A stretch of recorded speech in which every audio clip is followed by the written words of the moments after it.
Well, hi, friends. It's Papa Dale again today, and we are continuing to pursue our Bible Nutshells program. Today's Bible Nutshell is number 59, the Virgin Birth. This is just one of about 110 Bible Nutshells that are the basic Orthodox, historic, evangelical Christian church teachings, and I'm recording them for two purposes. One, to offer up edification to the body of Christ in our modern day today, and also to provide a legacy of information for people who might be left behind after the rapture, a body of information and content that the Holy Spirit might be able to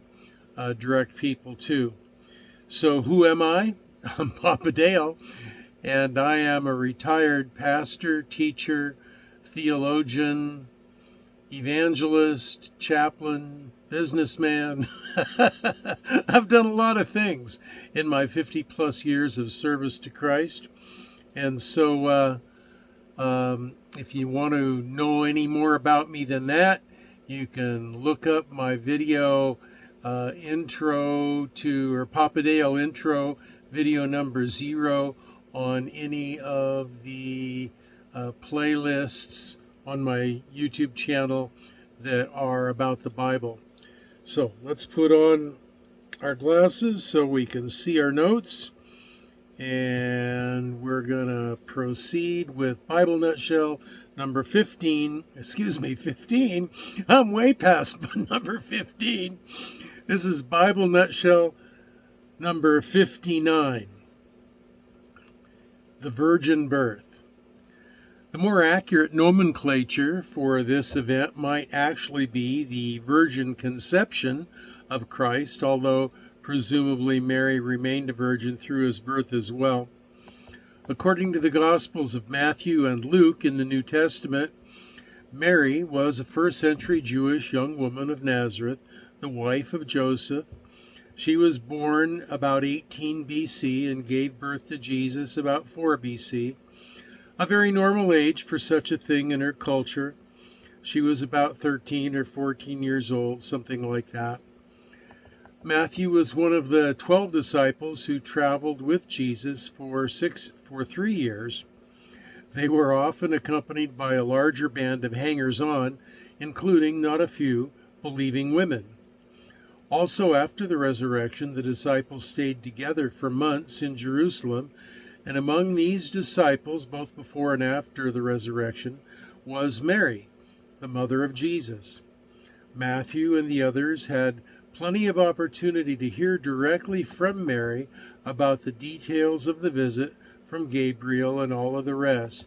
I can imagine that as they were walking from city to city, that often they would have a campfire and they would cook a meal and they would have a warm beverage and they would sit around the campfire and talk. Mostly it was probably just Jesus teaching, but at least some of the time it was probably Mary and others telling of other stories and other events. Mary was probably telling the story of how the angel Gabriel visited her and how God the Father, or rather the Holy Spirit, overshadowed her, and she ended up being the mother of Jesus.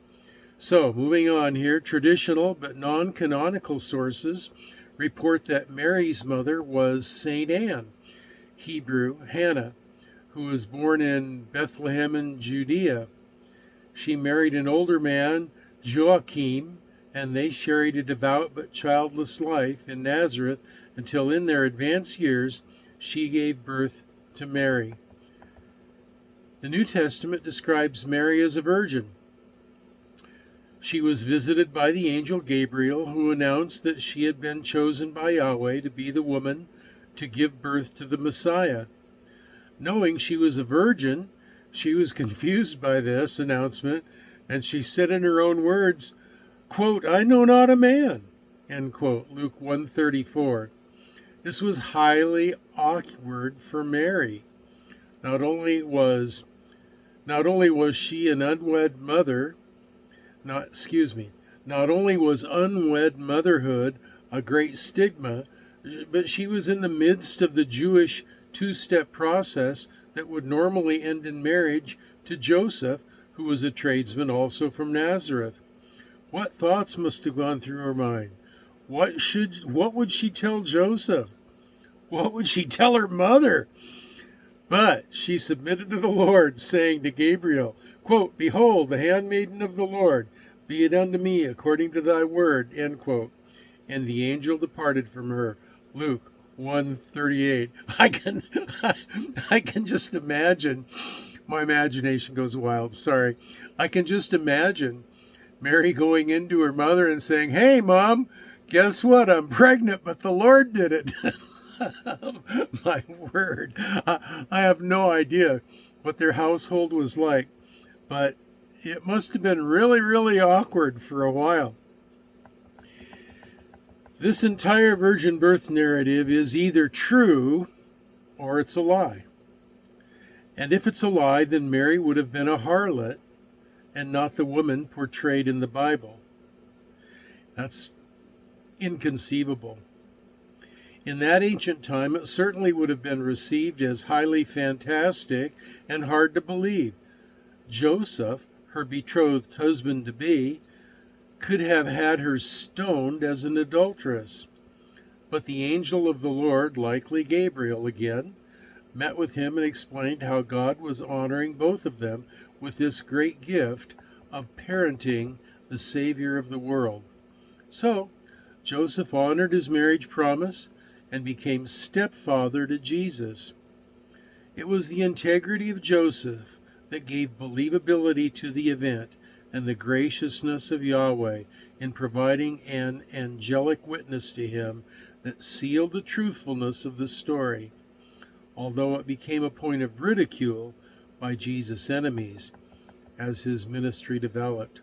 Can you imagine being the dad of the Savior of the world from his birth until, well, Joseph was alive at least when Jesus was 12, when they went to the temple for his bar mitzvah or for his visit to the temple at the age of 12, and when he got left behind, and that whole story when Mary and Joseph had to go back to Jerusalem and look for him and found him in the temple. And so we know Joseph was alive at that time, and so he was the stepfather to Jesus for at least 12 years. maybe that event killed him. Who knows? Might have been such a shock. Well, anyway, according to Christian theology, Mary conceived Jesus through the Holy Spirit as the prophet foretold. Quote, "The Lord himself shall give you a sign. Behold, a virgin shall conceive and bear a son, and shall call his name Emmanuel." End quote. Isaiah 7:14. Then, when she was full term in her pregnancy, she accompanied Joseph to Bethlehem, where Jesus was born, just as the prophet Micah foretold. Quote, "But thou, Bethlehem Ephratah, though thou be little among the thousands of Judah, yet out of thee he shall come forth unto me, that is to be the ruler in Israel, whose goings forth have been from old and from everlasting." End quote. Micah 5:2, Matthew 1:18 through 25, and Luke 1:26-38. Here we find out that this baby that's being born in Bethlehem Ephratah is the very one that Yahweh describes as whose goings forth have been from old and from everlasting. Right there, very early on, you've got the indication that Jesus is deity, which was the subject of our previous Bible Nutshell. The virgin birth affirms the historicity of the Incarnation, where the eternal Son of God took on human flesh. Quote, "For unto us a child is born, unto us a son is given, and the government shall be upon his shoulder, and his name shall be called Wonderful Counselor, the Mighty God, the Everlasting Father, the Prince of Peace." Isaiah 9:6.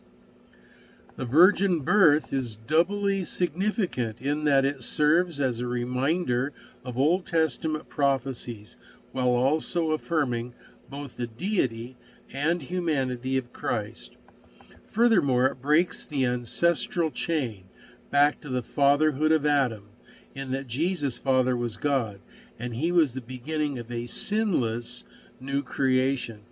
You see, if Jesus had actually been the son of Joseph physically, or of any human being, then he would have been the progeny of the sin-stained line of men all the way back to Adam. But it wasn't that way. He was the Son of God. Corroborating the biblical witness of the virgin birth, that is the belief in the virgin birth of Jesus, has been a mark of Orthodox Christian theology from the earliest known Christian writings, inside and outside of the New Testament. It was affirmed by all of the church fathers. 3 significant implications are inferred from this doctrine.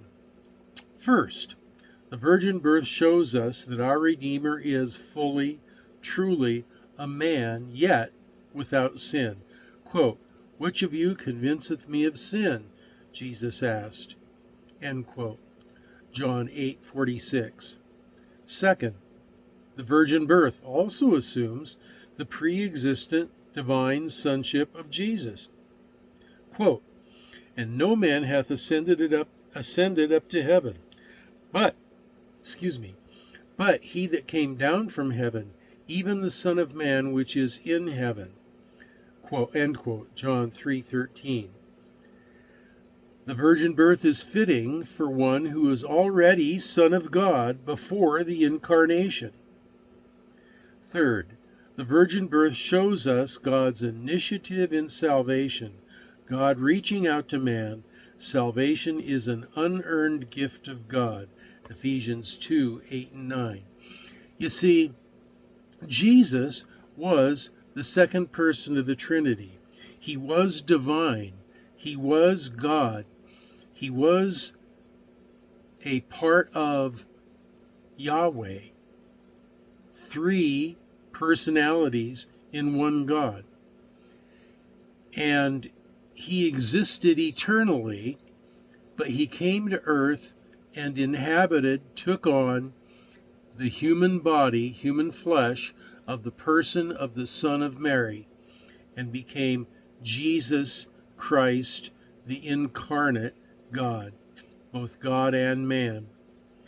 Finally, the virgin birth is not an isolated doctrine. It is tied closely to the person and work of Christ. For as by a sinful man comes death, by a sinless man comes the resurrection of the dead. 1 Corinthians 15:21. The church father Irenaeus captured it memorably, saying, quote, "If one does not accept the Son of God's birth from a virgin, how can he accept his resurrection from the dead? Both require infinite and miraculous divinity. Jesus Christ, the pre-existent, eternal second person of the Trinity, born of the Virgin, to be able to enter that way into the human race sinlessly. That's our Lord." So that's it for Bible lesson, 59, the virgin birth. And at the bottom of this video, you're going to find a comment section. Leave your comments, questions, and prayer requests. You'll find a link to my Facebook page where you can do the same. And you'll also find a link to the lesson notes where you can slow it down just a bit and you can look at the scripture verses and look them all up. Now, the next video coming up is I forgot to write it down again. Well, I don't know what it is. I don't know what the subject is. And the last time I tried to pause the video and tell you what the subject was, I cut off the end of it. So I'm not going to do that. I'm just going to say, until the next video, here's Papa Dale signing off and saying, I pray that you will be well and be blessed.